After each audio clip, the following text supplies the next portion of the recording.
Hello everybody, this is Hammer Striker here. Today we're going to talk about the search for the perfect concealed carry gun. What I'm holding in my hand, this Walther PPKS chambered in .32, at one time was kind of the state of the art of concealed carry. This is the type of thing that was available. Kind of heavy, not the greatest trigger, not the greatest sights, kind of difficult to maintain. Overall, not the best thing out there, but it's what was available. We're going to continue and talk about what we look for in today's guns to recommend or choose a concealed carry gun. So let me put this thing away and get started.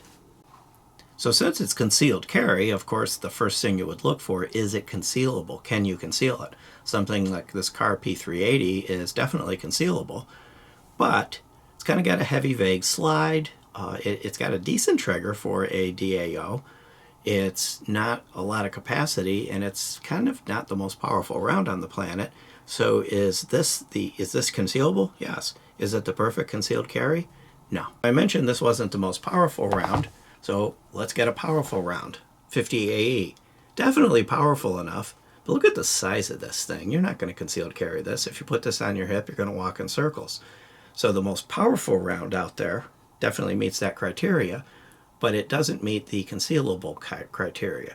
So you're going to find that can't have the most powerful, don't want the least powerful. It's going to find it somewhere in between. So we saw concealable. This is also ridiculously heavy, so this isn't going to work. So let's go to the other side and go to the lightest.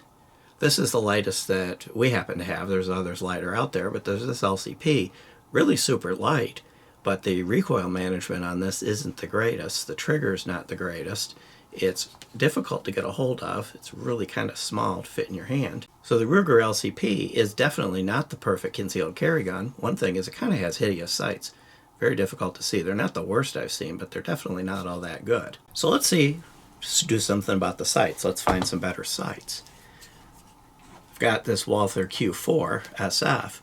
This has TFO sights, and you can see those are awesome sights. They're day-night sights. You've got a ring around the front sight. The rears are easy to see during the day. Tritium gives you the night sight capability. They glow really well at night. So we've got the perfect sights.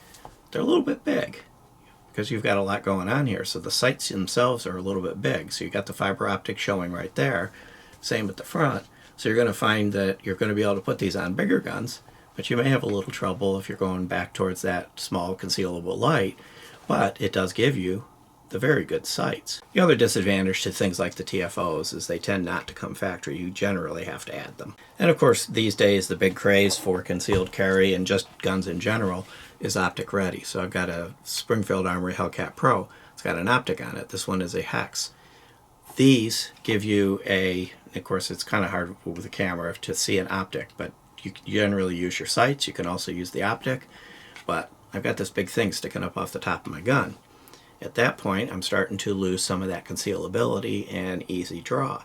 So Optic Ready definitely gives you quick acquisition, a sight that'll work in all conditions, but the trade-off, the compromise that you're taking there is that you're making the overall gun bigger, and you are getting into difficulties with holsters and potential snagging on your clothing when you go to draw it. Now these little micro 9s like you see here have more capacity than historically you'd get in a gun this size, but you're still limited in capacity. So you might look at, I want more capacity. This has got 21 rounds. This is a Springfield XDM Elite chambered in 9mm, 21 rounds in the factory magazine. But look at it. I mean, there's the laws of physics come into play. If you want more capacity, you're going to have some more grip length, especially if you get over a certain capacity. So more capacity, yeah, that's nice, but the trade-off is the gun's going to be bigger. Now, one thing we didn't touch on yet would be felt recoil, the ability to control the gun and get it back on target very quickly. 9mm has reasonable recoil. Go to more powerful rounds, you would lose that light recoil. You would start to get into heavier recoil, but there are options out there for better recoil.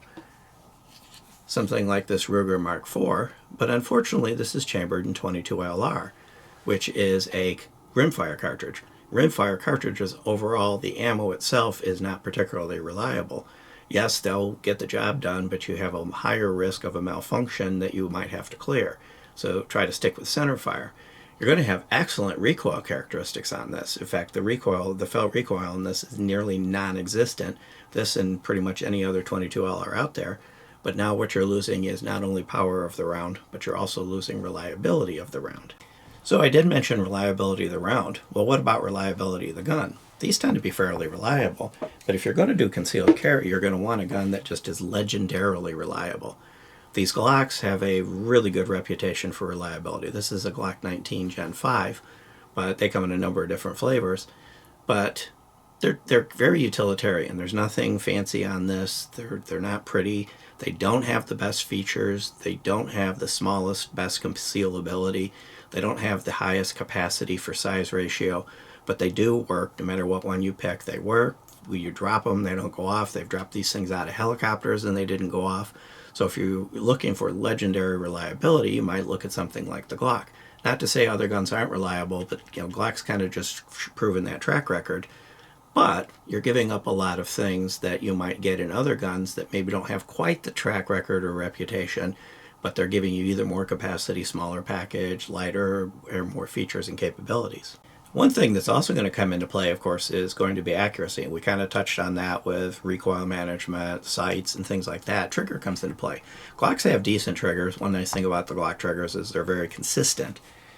But if you want the ultimate trigger, you're going to look at something like the Walther PPQ or PDP, which I have in my hand. These are known for, at least in what's typically for concealed carry, to be the state-of-the-art in triggers. Minimal take-up, super light, very crisp, defined break. Awesome, really short reset, just a hair of take-up to get back on the brake, and again, that short, crisp break. The trigger you're going to find in something like this is nothing short of awesome. Now, there's a disadvantage to triggers like this. In a high-stress situation, if you don't practice a lot, you can end up firing when you don't want to, and that can be a negative, especially if you fire when you shouldn't.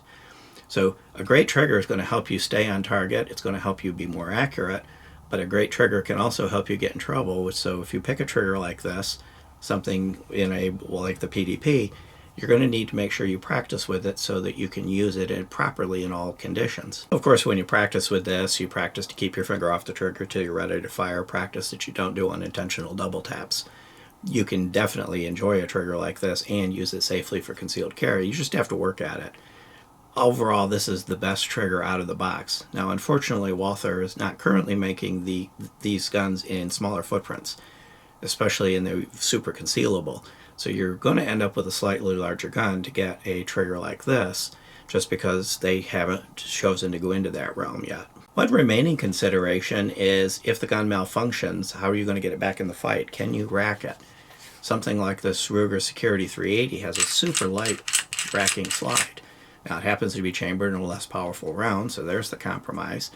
But if you either have weak hands to begin with, or you get injured during the encounter, and you can't rack it as easily as you could something else, I mean, obviously something like the Desert Eagle with all the power it comes with kind of requires a tow truck to rack it.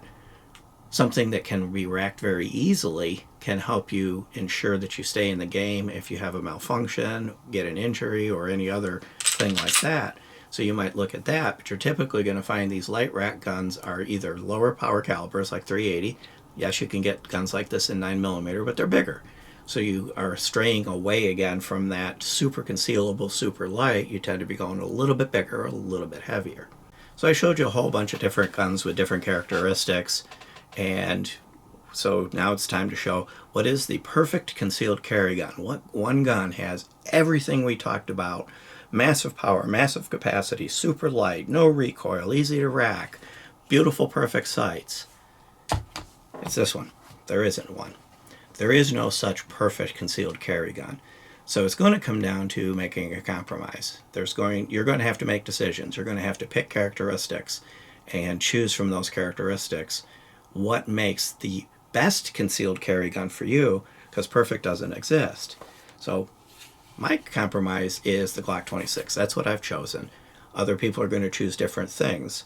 Hammer has different choices. So you might wonder, why did I choose this little guy? Well, it has the Glock reliability, it has the consistency of trigger, so when I'm carrying it, I've got one trigger. When I go hunting, the trigger's the same.